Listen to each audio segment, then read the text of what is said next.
So if you prefer your romantic leads to be normal, handsome, charming men, you will probably like him a lot.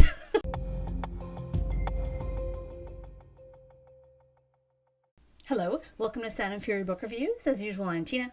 Today I'm doing a book review of A Widow's Charm by Caitlin Paxson. This is a book coming out March 31st, 2026 from Del Rey. It's a romance fantasy. I received this arc from NetGalley in exchange for a fair review. An engaging and spicy fantasy romance, A Widow's Charm manages to balance serious topics with cozy, charm. What is it about?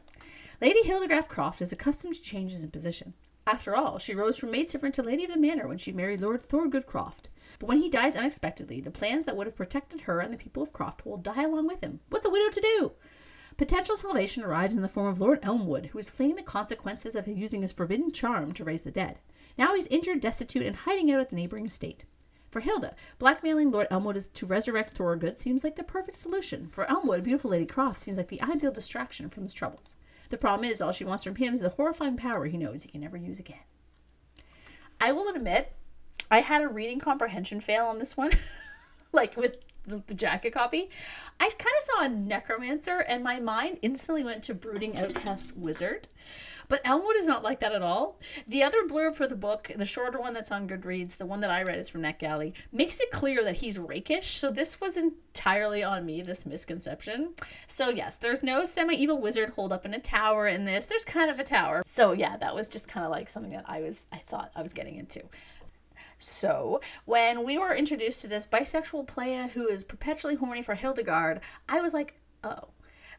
But I really liked Hildegarde's story, so I kept going and ended up finding Elmwood fun, though he's not my ideal male love interest. Of course, my favorite male love interests are either dorky wizards, monsters, or aliens, so if you prefer your romantic leads to be normal, handsome, charming men, you will probably like him a lot.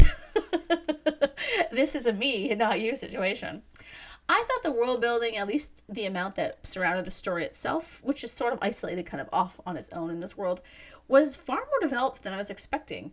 Honestly, I sort of wish the book wasn't a romance at all, but had like a minor romantic subplot and it was more about the war and the charmers and all the stuff we kind of got in the background, because that's the kind of stuff that I was like really intrigued by. The romance is good though. It feels earned and the couple have a great chemistry. I just didn't really like yearn for them to get together, but romance again is so subjective. So I'll say that if you like insta-lust and you want more than one sex scene, you will enjoy this book. And they do have a really great chemistry together. They made sense as a couple. They really played off one another. He's very worldly and like experienced, and while she's not inexperienced, she's kind of like in this kind of almost loveless relationship with her husband that's very like vanilla. So, you know, it's kind of an awakening for her, and then she kind of not tames him, but kind of brings out like more love into his life versus just like, you know, going around and having fun. It's a good dynamic, and they're also older, and I really liked that too. I liked the fact that they were like, I think they were in their mid-30s, I guess, maybe early 30s, maybe late 40s. I don't know. Either way, they weren't in their early 20s. Another aspect of the book's charm is that it has some pretty funny parts, most involving mistake and innuendo and like comedy of errors, and I really enjoyed that. I wasn't expecting this book to be so funny. And there's also an adorable dog named Rollo who was a delight. I loved Rollo. Rollo was the best. Now, the book does go on a little longer than I felt was needed. The middle section for me kind of drags, and there's a secondary love plot that feels both rushed and fizzles out, though this is clearly because it's getting its own book. There was a sample at the end of the arc. I actually didn't read it. Not because I wasn't interested. I was just like, oh, the book is done. Okay, good. I need to go to bed. Now, because this is a romance first and a fantasy second, the plot is pretty obvious. Like, I sort of guessed how it would all unfold from, like, the first 10% of the book.